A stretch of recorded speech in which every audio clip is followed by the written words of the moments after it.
নমস্কার বন্ধুরা, গোপালের হেসেলে আপনাদের সবাইকে স্বাগত। নিরামিষ রান্নার দিনে যখন গালে হাত দিয়ে বা বিরক্তিভাবে ভাবতে বসেন যে কি রান্না করব যেটা ভাত রুটি সব কিছুর সাথে খাওয়া যাবে, তখন কিন্তু গোপালের হেসেলের কথা একবার মনে করবেন, কেননা এখানে আপনারা সমস্ত রকম নিরামিষ রান্নাই পাবেন। আর আজকে অন্যান্য দিনের মতো আরেকটা নিরামিষ রান্নার রেসিপি নিয়ে এসেছি, যেটা কিছু সাধারণ উপকরণে অসাধারণ স্বাদের হয়ে ওঠে। তাই চলুন সময় নষ্ট না করে রান্নাটা করে ফেলি। আজকে একদম সাদাসিধা একটা নিরামিষ রান্না করব। তার জন্য কড়াইয়ে সর্ষের তেল গরম করে নিয়েছি, এর মধ্যে অল্প নুন দিয়ে দিলাম, দিয়ে দিচ্ছি অল্প হলুদের গুঁড়ো। এবার এর মধ্যে একটু আলুর টুকরো দিয়ে দিলাম। আমি এখানে একটাই বড় সাইজের আলু নিয়েছি, সেটাকে টুকরো করে কেটে নিয়েছি। এবার আলুর টুকরোগুলোকে হালকা করে একটু ভাজা ভাজা করে নিচ্ছি। মিনিট দুয়েক সময় নিয়ে আলুর টুকরোগুলো হালকা করে ভাজা ভাজা করে নিয়েছি। এবার এর মধ্যে দিয়ে দিচ্ছি একটু পটলের টুকরো। আমি এখানে 7-8টা পটল নিয়েছি। পটলের দুদিকটা কেটে গাটা একটু ছুরি দিয়ে ঘষে নিয়ে মাঝখান দিয়ে একটা ভাগ করে নিয়েছি। তেলের সাথে ভালো করে মিশিয়ে নিচ্ছি। আপনারা চাইলে আলু পটল আলাদা করেও ভেজে নিতে পারেন, তবে একসাথে ভাজলেও কিন্তু কোনো রকম অসুবিধা হবে না, কম তেলে রান্নাটা হয়ে যাবে।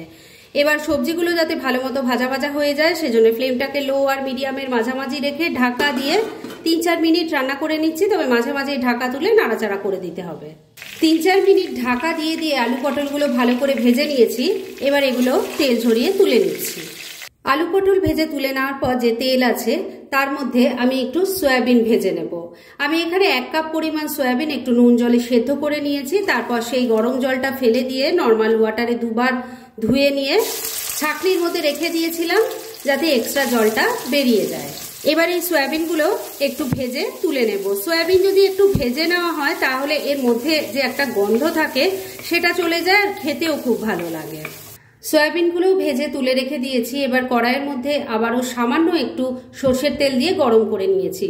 এর মধ্যে প্রথমে দিয়ে দিচ্ছি অল্প 5 ফোড়ন, দিয়ে দিচ্ছি একটা তেজপাতা, একটা শুকনো লঙ্কা। এবার ফোড়নটাকে কয়েক সেকেন্ড একটু ভাজা ভাজা করে নিচ্ছি। ফোড়নটা ভাজা ভাজা হয়ে গেছে। এবার এর মধ্যে দিয়ে দিচ্ছি আদা, টমেটো আর কাঁচা লঙ্কার পেস্ট। এর সাথে গুঁড়ো মশলাগুলো দিয়ে দিচ্ছি। প্রথমে দিয়ে দিলাম হলুদের গুঁড়ো, একটু কাশ্মীরি মির্চ পাউডার দিয়ে দিলাম। গুঁড়ো মশলা কিন্তু এখানে আর কিছুই লাগবে না। এবার দিয়ে দিচ্ছি স্বাদ মতো নুন, তবে নুনটা দেওয়ার আগে খেয়াল রাখবেন সবজিগুলোও নুন দিয়ে ভাজা আছে। কয়েকটা বাতাসা দিয়ে দিলাম। বাতাসা না দিতে চাইলে আপনারা এখানে চিনির ব্যবহার করতে পারেন। অল্প একটু জল অ্যাড করে দিচ্ছি, না হলে মশলাটা কষানো যাবে না। এবার সবকিছু ভালো করে মিশিয়ে মশলাটাকে খুব ভালো করে কষিয়ে নিতে হবে। 2-3 মিনিট সময় নিয়ে মশলাটাকে খুব ভালো করে কষিয়ে নিয়েছি। এবার এর মধ্যে ভেজে রাখা সবজি আর সয়াবিন দিয়ে দিলাম। মশলার সাথে খুব ভালো করে মিশিয়ে কষিয়ে নেব। বন্ধুরা, আপনারা আমার রেসিপি দেখার সাথে সাথে আমার ফেসবুক পেজ গোপালের হেসেল, তাতেও ভিজিট করতে পারেন। ডেসক্রিপশন বক্সে লিংক দেওয়া আছে। সবকিছু খুব ভালো করে মিশিয়ে নিয়েছি, তবে মশলার সাথে সবজি ভালো করে কষাতে হবে, কেননা যত ভালো করে কষানো হবে এর টেস্টও তত ভালো হবে। তাই ফ্লেমটাকে লো আর মিডিয়ামের মাঝামাঝি রেখে ঢাকা দিয়ে 2-3 মিনিট রান্না করে নিচ্ছি। মিনিট 3 রান্নাটা করে নিয়েছি। এবার ঢাকা তুললাম, একটু নাড়াচাড়া করে নিচ্ছি। এই রান্নাটা কিন্তু খুব সাদাসিধা একটা রান্না, খুব কম মশলা পড়ে, তবে খেতে কিন্তু অসাধারণ হয়। আর এটা ভাতের সাথেও যেমন ভালো লাগবে, আবার রুটি পরোটা দিয়েও খেতে খুব ভালো লাগবে। একবার ট্রাই করে দেখুন। সবকিছু খুব ভালো করে মিশিয়ে নিয়েছি। এবার গ্রেভির জন্য এর মধ্যে জল দিয়ে দিচ্ছি। আর এই যে জলটা আমি ব্যবহার করছি এটা কিন্তু উষ্ণ গরম জল। যে বাটিটার মধ্যে আলু, পটল, সয়াবিন সমস্ত কিছু ভেজে রেখেছিলাম তার মধ্যেই আমি 2 কাপ জল নিয়ে গরম করে নিয়েছি। ভালো করে এবার সবকিছু মিশিয়ে নিচ্ছি। রান্নাটা কিন্তু মনে করবেন না বন্ধুরা যে শেষ হয়ে গেল, কেননা এর মধ্যে একটা স্পেশাল উপকরণ পড়বে, যার ফলে এই সাধারণ রান্নার স্বাদ অসাধারণ হয়ে উঠবে।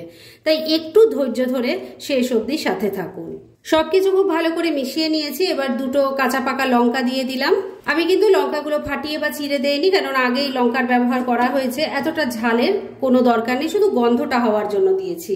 যাই হোক, এবার ঢাকা দিয়ে দিয়েছি। এবার এটাকে 4-5 মিনিট লো আর মিডিয়ামের মাঝে ফ্লেমটা রেখে রান্না করে নেব। আর এই রান্না হতে হতে চলুন এই রান্না স্পেশাল একটা মশলা তৈরি করে ফেলি।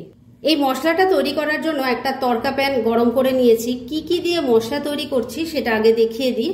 আমি একটা প্লেটের মধ্যে সাজিয়ে নিয়েছি। আছে হাফ চামচ মৌরি, হাফ চামচ গোটা ধনে নিয়েছি, হাফ চামচ আছে গোটা জিরে, এর সাথে গোটা গরম মশলা আছে, যার মধ্যে আছে 2টো এলাচ, 2-3টে লবঙ্গ আর একটা দারচিনি। সমস্ত মশলাগুলো তড়কা প্যানে দিয়ে দিলাম। এবার ফ্লেমটা একদম কমে রেখে এই মশলাটাকে ড্রাই রোস্ট করে নিচ্ছি। 2-3 মিনিট সময় নিয়ে মশলাটা ড্রাই রোস্ট করে নিয়েছি। এটা থেকে এখন খুব সুন্দর গন্ধ বেরোচ্ছে। এবার গ্যাসটা বন্ধ করে দিলাম আর এটা নামিয়ে নিচ্ছি। ঠান্ডা হলে গুঁড়ো করে নেব। মিনিট 5 রান্নাটা হয়ে গেছে। এবার ঢাকা তুলছি। আমি কিন্তু মাঝে একবার ঢাকা তুলে একটু নাড়াচাড়া করে দিয়ে নুন মিষ্টিটা চেক করে নিয়েছিলাম।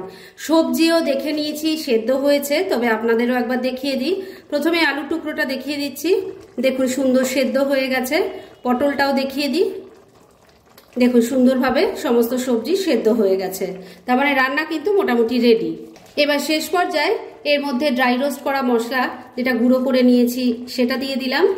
এর সাথেই দিয়ে দিচ্ছি অল্প একটু ঘি। ভালো করে মিশিয়ে নিচ্ছি।